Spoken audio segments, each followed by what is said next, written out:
नमस्कार दोस्तों, जय माता रानी, जय श्री राम। दोस्तों, क्या आपको मालूम है कि लक्ष्मी रूप भूमि पुत्री माता सीता ने भी अपने जीवन काल में एक ऐसा घोर पाप किया था जिसकी सजा उन्हें उनके उसी जीवन में मिली। ये जानने के बाद भी कि वो जो कर रही है वो सही नहीं है, फिर भी सीता माता ने एक ऐसा कदम उठाया जिसने उनको उनके पति से ही अलग कर दिया। क्या था वो पाप और किस श्राप के कारण सीता माता को पति वियोग से गुजरना पड़ा? तो चलिए शुरू करते हैं। एक कथा के अनुसार एक रोज जब माता सीता अपने बगीचे में घूम रही थी तो उनकी नजर तोते के एक जोड़े पर पड़ी। ये जोड़ा आपस में कुछ बातें कर रहा था। तोते के जोड़े को आपस में बातें करते देख माता सीता के अंदर जिज्ञासा उत्पन्न हुई कि ये दोनों क्या बातें कर रहे होंगे। जिसके बाद माता सीता तोते के उस जोड़े के पास गई और उन्होंने सुना कि ये जोड़ा सीता माता और उनके पति यानी कि भगवान राम के बारे में बात कर रहा है।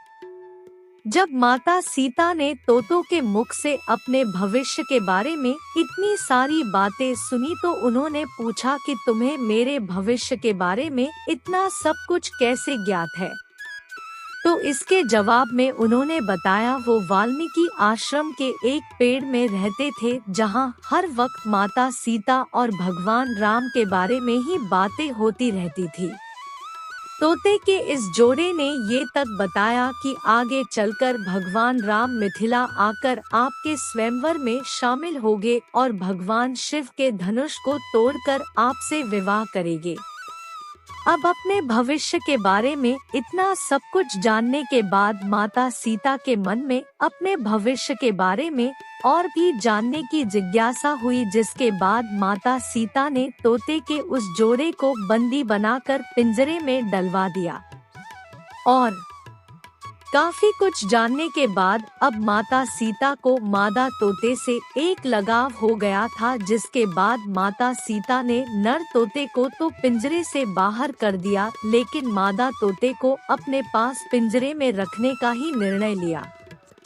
अब तोतों का जोड़ा एक दूसरे से अलग हो गया था, जिसके बाद मादा तोते ने माता सीता को बताया कि मैं गर्भवती हूँ, मुझे छोड़ दीजिए।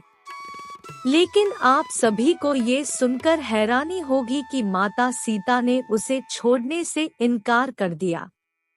नर तोते ने भी माता सीता से अपनी बीवी को छोड़ने का काफी निवेदन किया, मगर माता सीता ने कहा कि उन्हें मादा तोते से लगाव हो गया है। उन्हें वो इतनी भाने लगी कि अब वो मादा तोते को अपने से दूर नहीं होने देंगी। इसके बाद नर तोते ने ये तक कहा कि मेरी बीवी को खुले जंगल में हमारे बच्चों को जन्म देने दो, इसके बाद मैं वापस अपनी बीवी को आपके पास छोड़ दूंगा। मगर इस पर भी माता सीता नहीं मानी और तोते को वहां से अकेले ही जाने को कह दिया गया। 3 से 4 दिन गुजरने के बाद मादा तोते ने पिंजरे में पति वियोग के कारण दम तोड़ दिया। तो जब नर तोता अपनी पत्नी से मिलने महल पहुंचा तो उसने वहां देखा कि उसकी गर्भवती पत्नी प्राण त्याग चुकी है। जिसके बाद दुखी नर तोता सीता माता से कहता है, हे सीता, तुमने मेरी गर्भवती पत्नी को मुझसे दूर कर उसके प्राण हरे हैं।